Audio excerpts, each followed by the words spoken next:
Je me présente, Fabien Chouteau, ingénieur logiciel embarqué d'accord depuis 10 ans. J'ai la lourde tâche de vous présenter la programmation concurrente en réel en ADA. Comme Natacha l'a expliqué un petit peu plus tôt, le langage ADA contient des fonctionnalités qui sont dites de tasking. En fait, les tâches ADA, c'est l'équivalent des threads, on va dire, de POSIX. Donc, c'est des fils d'exécution qui s'exécutent potentiellement en parallèle, mais qui partagent un espace d'adressage. L'intégralité des fonctionnalités de tasking ADA, l'intégralité de la fonctionnalité est vraiment très très complexe. Et donc pour les systèmes embarqués, en particulier temps réel, a été défini un profil, donc en fait un ensemble de restrictions sur le langage, pour faire en sorte que ce tasking soit réduit et mieux adapté donc au temps réel et à l'embarqué. Je vais essayer de vous présenter quelques fonctionnalités rapidement. Je pourrais pas tout couvrir parce que c'est même le jeu de restrictions est suffisamment complexe. Excusez-moi. Et donc le jeu de restrictions, Natacha dit aussi, ça s'appelle Ravenscar. Donc en ADA, les tâches, c'est des types à part entière. Un exemple ici de déclaration de tâches en ADA. Donc, ce qu'on peut voir ici, c'est qu'on a un attribut priorité. Et donc ça, c'est important dans l'ordonnancement. J'ai pas le temps d'expliquer précisément la politique d'ordonnancement à Ravenscar. On pourrait chercher des papiers qui l'expliquent. Grosso modo, c'est les tâches de priorité supérieures qui s'exécutent en premier, jusqu'à ce qu'elles passent la main aux tâches inférieures.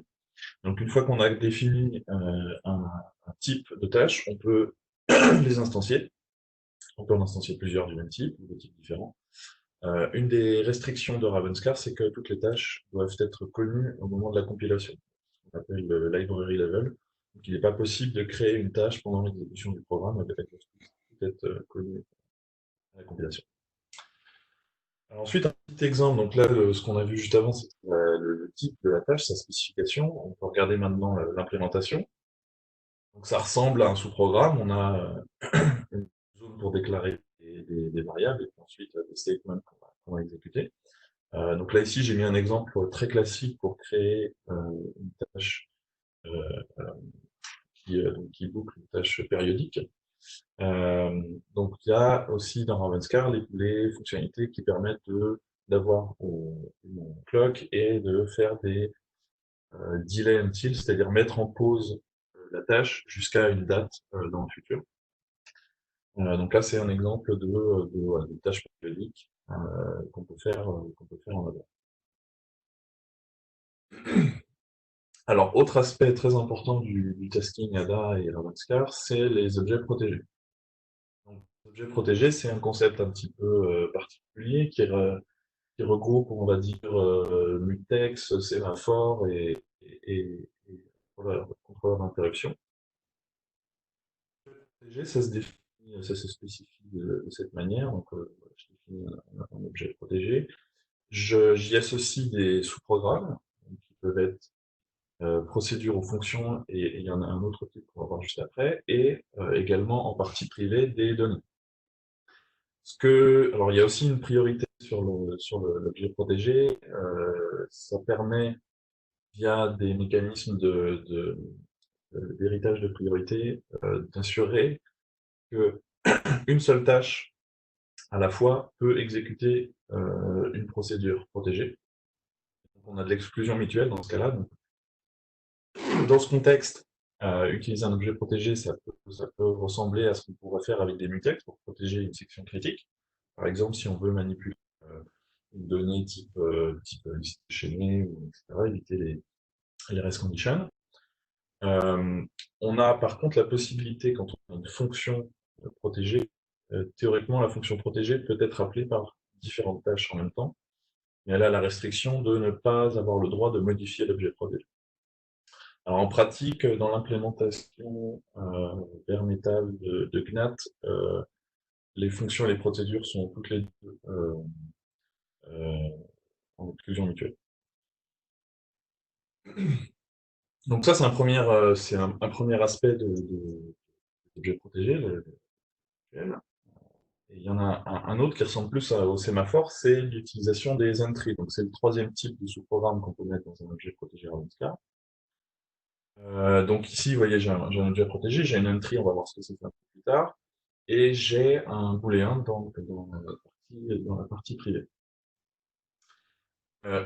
Donc l'entry, ce qu'on voit dans sa définition dans la partie implémentation, c'est qu'on a le mot-clé when avec un booléen qui était dans la partie privée de l'objet protégé.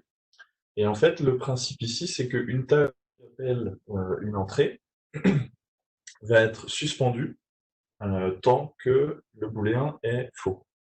Et donc typiquement ici, on peut, c'est un sémaphore basique, on peut avoir une tâche qui attend de recevoir un signal d'une autre tâche.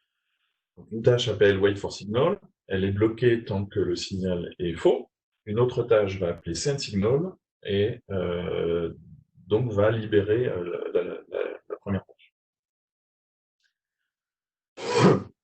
Alors une utilisation un petit peu plus intéressante des entrées, c'est quand on se place dans un concept producteur-consommateur. Donc, c'est ce qu'on va voir ici. Et je montre aussi ici, en même temps, l'utilisation des objets protégés qui est de gérer les interruptions. Donc ici, on a un objet protégé, donc une priorité qui est différente, qui est une interrupt priority.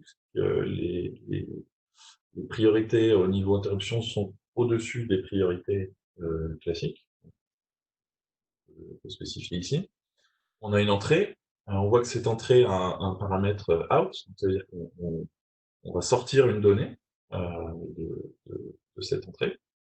Et puis ensuite, dans la partie privée, on a une procédure qui est un petit peu particulière, puisque on utilise attach handler pour spécifier que cette procédure protégée doit être appelée quand l'interruption, alors ici UART interrupt, c'est un identifiant de l'interruption. Quand l'interruption est levée, la procédure protégée va être appelée.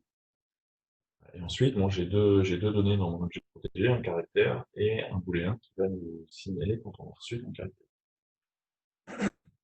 Donc, pour implémentation, on retrouve l'entrée qui ressemble un petit peu à ce qu'on a vu juste avant, c'est-à-dire qu'elle a une barrière qui est en fait le booléen qui exprime quand on a reçu un caractère. Donc, une tâche qui va appeler cette entrée sera bloquée tant qu'il n'y a pas de caractère disponible. Ensuite, donc, une fois que la barrière est levée, l'entrée va récupérer un caractère et remettre la barrière à faux et retourner. Là, on récupère un caractère. Et ensuite, au niveau de la procédure protégée qui est le handler d'interruption, on va tout simplement, donc cette procédure protégée est appelée par la runtime. Donc, en fonction des implémentations, il peut y avoir un OS en dessous, ça peut être bare metal, ça dépend des implémentations. Cette procédure sera appelée par la runtime au moment où l'interruption EART est levée. Et donc, à ce moment-là, la procédure simplement va récupérer un caractère du device, donc là, va accéder au hardware pour récupérer un caractère, le stocker dans l'objet protégé, et puis marquer le signal pour indiquer que le caractère est disponible, et donc la tâche qui serait éventuellement en attente. Voilà, donc c'est vraiment un aperçu très rapide des fonctionnalités Ravenscar. Il y a des papiers que vous pouvez trouver sur Internet qui expliquent ça évidemment beaucoup plus en détail. Il y a aussi un blog post sur blog.d'accord.com que j'ai écrit qui couvre un peu plus de fonctionnalités, mais de façon assez basique et rapide, comme ce que je viens de faire. Et puis si vous voulez essayer un petit peu ces fonctionnalités, on a un projet qui s'appelle Ada Drivers Library, dans lequel il y a des exemples sur un certain nombre de microcontrôleurs. Et certains de ces exemples utilisent le tasking et utilisent Ravenscar.